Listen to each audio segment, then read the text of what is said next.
Brothers, my heart's desire and prayer to God for them is that they may be saved. For I bear them witness that they have zeal for God, but not according to knowledge. For being ignorant of the righteousness of God and seeking to establish their own, they do not submit to God's righteousness. For Christ is the end of the law for righteousness to everyone who believes.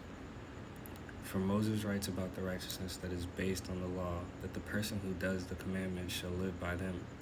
But the righteousness based on faith says, do not say in your heart, who will ascend to heaven? That is to bring Christ down. Or who will descend into the abyss? That is to bring Christ up from the dead. But what does it say? The word is near you, in your mouth and in your heart. That is the word of faith that we proclaim. Because if you confess with your mouth that Jesus is Lord and believe in your heart that God raised him from the dead, you will be saved. For with the heart one believes and is justified, and with the mouth one confesses and is saved. For the scripture says, everyone who believes in him will not be put to shame. For there is no distinction between Jew and Greek, for the same Lord is Lord of all, bestowing his riches on all who call on him. For everyone who calls on the name of the Lord will be saved.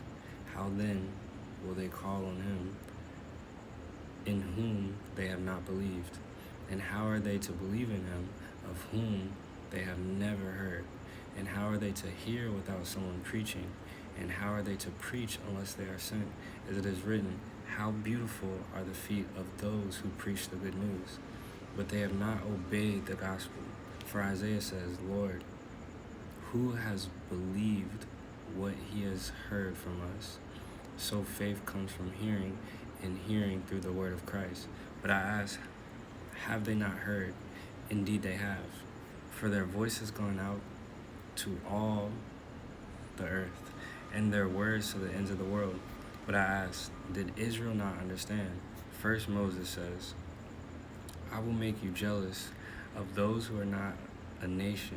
With the foolish nation I will make you angry. Then Isaiah is so bold as to say, I have been found by those who did not seek me. I have shown myself to those who did not ask for me. But of Israel, he says, all day long I have held out my hands to the disobedient and contrary people.